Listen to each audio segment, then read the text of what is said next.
Verse 120. According to worldly knowledge, everything exists, but in ultimate truth, none exists. In ultimate truth, indeed, one sees that all things are devoid of self-substance. Although there is no self-substance, there arises something which one perceives as objective reality. This is called worldly knowledge. It's what I normally refer to as conventional reality or conventional understanding. The conventional understanding is that there's a world out there with things in it. Things including other entities, other people. So this is worldly knowledge, conventional understanding. So for example, I can point to this object here, which you might recognize as a cup. A cup. What I'm doing is I'm drawing your attention to it. I'm drawing your attention to this cup.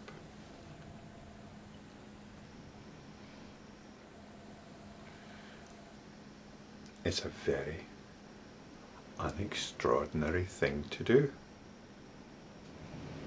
It's so unextraordinary that you wouldn't think to question it. Although the actual reality is, there's just one set of pixels going on which constitute my finger, pointing to another set of pixels which constitute the cup. The reality of this cup, for you, is no more than a set of pixels on your viewing screen.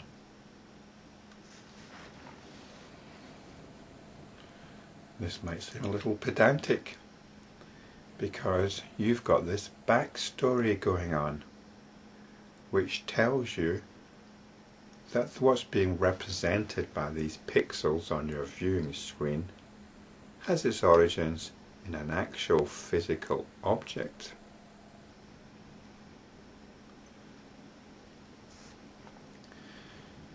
If I tell you each of the pixels on your viewing screen is essentially the same, or is at least non-different from each other, there's nothing to distinguish a particular pixel from another except its location and its colour. Physically, they're identical. The pixels on your viewing screen are identical. You would think this is all being a little bit pedantic, and you're not as interested in this as the backstory. The backstory is what you're relating to. The backstory is the understanding that you have that these pixels representing a cup are actually impressions made on electronic equipment by a real physical object. That's the story you're relating to. That's the backstory.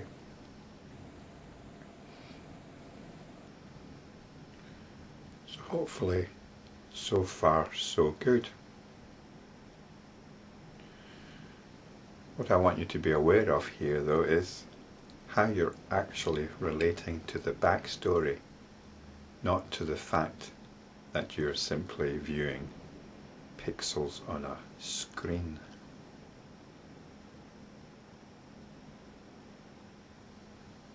Notice how you don't really want to give too much weight to the actual reality of pixels on a screen. It's the backstory that's important. The backstory is the conventional understanding. That's what you give emphasis to. I want you to try something.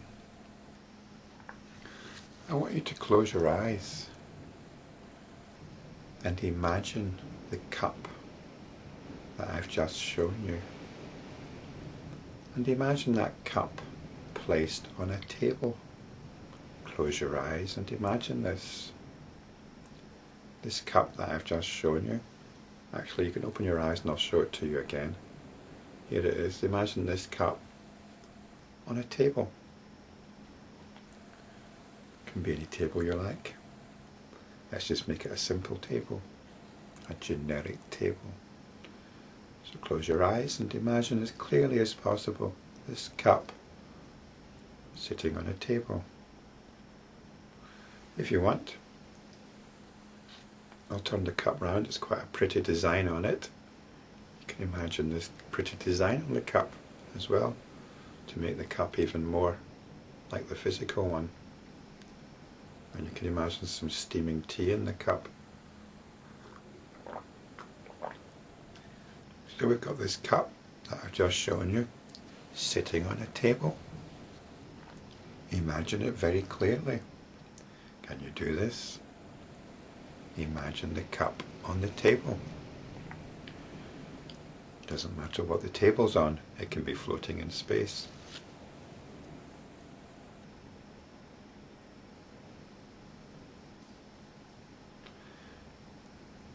Now just as a little detour here, do you think a machine would ever be able to do this?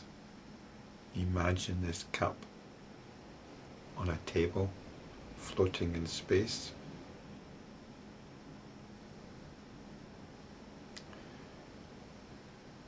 Because a machine is made up of parts. What parts are this cup and table made up of?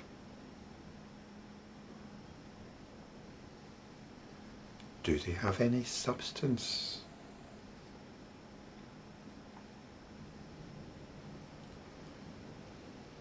And if they have substance, in what way is the substance of the cup that you're visualizing different from the substance of the table that you're visualizing?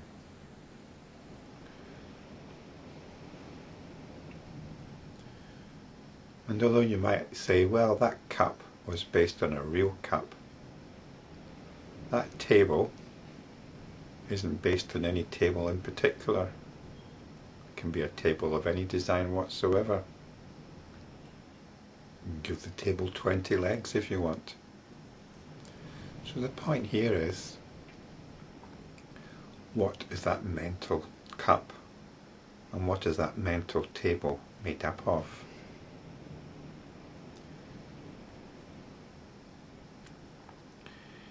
And I hope it's obvious to you that it's made up of nothing at all. You can hypothesize it's made up of neural patterns, which are essentially made up of atoms. But atoms are physical things, aren't they? And there's nothing physical in that cup, in that mental cup, and in that mental table.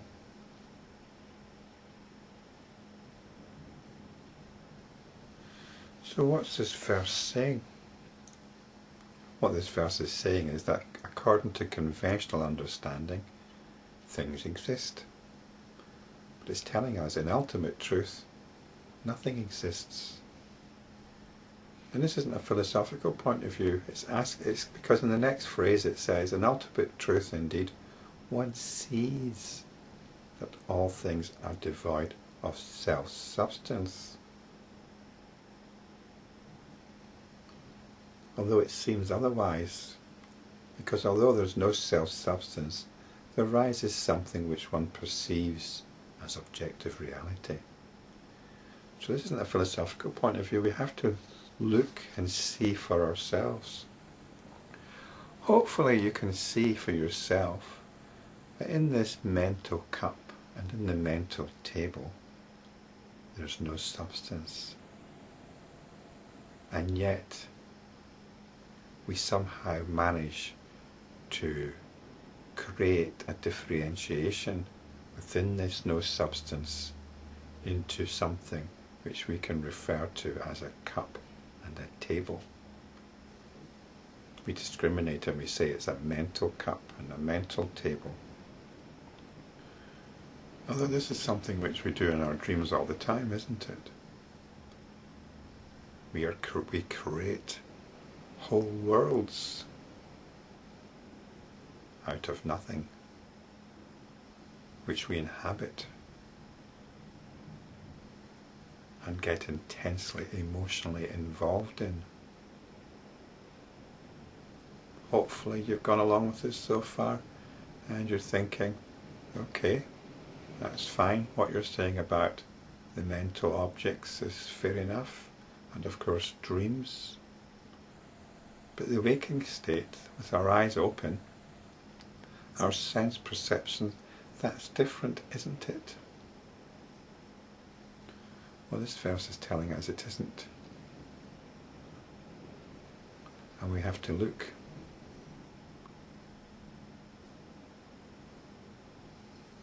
We have to look at the dominance which we give to this backstory rather than to what actually is.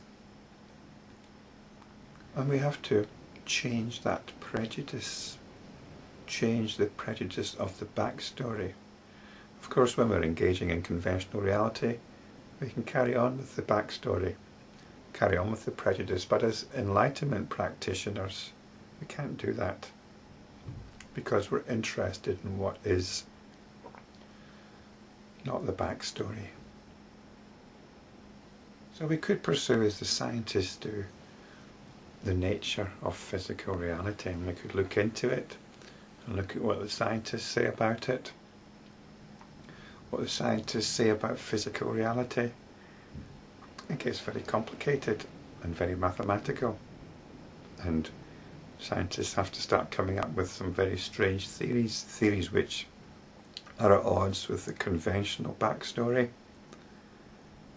and which try to substitute for the conventional backstory with a different backstory, one consisting of either atoms and protons and electrons, or quarks or superstrings or whatever. They're constantly struggling to come up with a new backstory to explain the situation. But let's just come back to these pixels that you're looking at on the screen. I showed you a cup earlier on. Fairly innocuous. But what if I'd shown you a pornographic image? There are quite a lot of combinations of pixels devoted to pornographic images. Then you'd have a response quite different to the pixels which you see as a cup.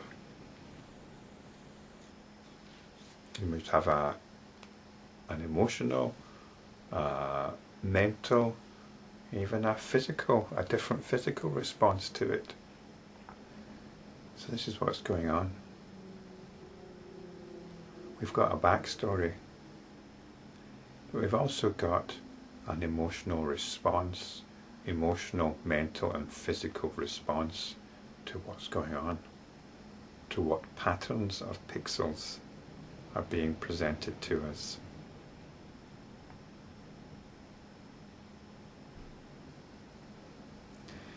So, where do we go from here?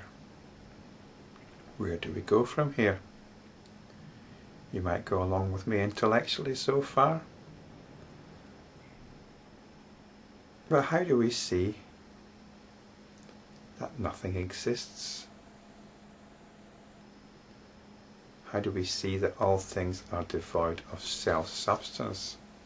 How do we free ourselves of this backstory? Well, first of all, just realise that that's what it is. Go with what is, not with what you think is. If you're an enlightenment practitioner, you should know what to do by now. But if you're not, then what you can do is come back to what I would refer to as your sense of being. It's that part of you which isn't going to let me do what I did at the beginning of the video, which was to hijack your attention to a particular pattern of pixels. Keep your attention where it is.